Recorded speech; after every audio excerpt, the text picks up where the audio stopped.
How do you make sure you're still getting contact or feedback from customers to know or measure your CSAT or know, for the customers who are happy, but they're not reaching out to you? Is there a way that you're able to measure that? Yeah, the best way to ask a customer how they feel about you, your product, or your service is to just directly ask them. So we ask all of our new users at 30, 90, and 360 days about the experience they've had. Obviously, the customer support channels have their surveys after contacts. Our product team and our CX team also periodically will identify a list of users that match profile, and we'll email them or call them and ask them a series of questions, obviously with their permission. And, as you reduce touch points through empowerment, you then have to actually evolve your understanding of that, because if only the worst of the worst, like, experiences, not customers, like it's very difficult to clear up all edge cases. So if only the worst of the worst is contacting you, how do you truly understand what is the average customer experience? And it is by asking them proactively. And then monitoring app usage, which is every app hopefully does that. Platforms, what have you on your product. And are you doing kind of like I use Duolingo for a language, right? Yeah. Learning Spanish. Are you proactively reaching out to people then if they're not using the app, or how are you doing that? Yeah, so we have a lot of different engagement metrics and different tiers of the customer experience, account opening to churn, closed account. So as we've identified, and we're obviously redefining them almost on a monthly basis, we will proactively email the different tiers based off of what activity they are or are not taking. And then we don't really prioritize app opening, but we do prioritize account usage, which you can do without opening the app. But there is a lot of value in going to the app, or the web app for that matter. So that is, yes, the answer is yes. That is a long way of saying yes, we do. We tend to measure, especially if you look at like NPS as an easy example, measure the promoters or the detractors. But I always look at, what about the mass majority who live in the middle, who you want to try to push into the promoter stage and figure out why are they sitting there and they're not dissatisfied, but they're not satisfied. So I think Yeah, we tend to forget about those in the middle.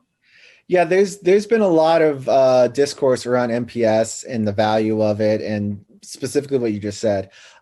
We do use NPS, but it's more about what you just said. It's more to identify what trends, products, and features are having negative responses and positive responses, or average responses, and less about this is our NPS. And especially as consumers become more and more aware of NPSs, and it's not really a secret that only 9s and 10s are considered positive, and anything below a 6, and a 6 included, is a negative.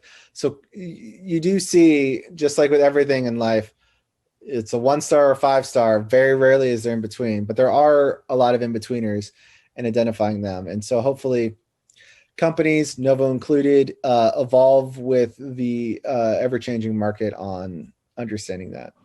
Kind of to close things out, one more question for you. So in what ways then do you hope you could potentially shape the future for customers? Where do you see that heading, or what technology, or coming from AI? Is there something out there that you think we need to get to, or you see it as the future of customer empowerment? Yeah, so AI is coming. It's inevitable. It's not going to stop. Specifically, voice AI, more sophisticated chat AI. One of the things that I would love to leave an imprint on the market is mentally preparing people that you're going to have to pay a premium to talk to a human. So just get used to talking to the bot. Spamming one on your phone line is not going to get you to a human in the future, and things like that. But companies have a responsibility to continue to push forward on empowerment as they automate, like as they put in chatbots and voice bots into their systems. Like, customers will not accept those as the only line of support if you don't have a robust self-service help center, if you don't have robust empowerment tools, and you don't provide transparency on bad customer experiences, why it exists, how it happened, and what we're doing to fix it, and here are your choices. That those tenets, too often companies just look at the balance sheet and weigh the cost and well, we'll just throw more customer service at it. It's no big deal. That we need to change that as an industry moving forward. Love it. Great response. I think great insights for everyone listening to really have some good tactical approaches of how they can make a change and really make a difference within the, CX or CS space, whatever we want to call it. Yeah. So thank you so much, Brian, for joining us and being our guest today on ERCx Chats.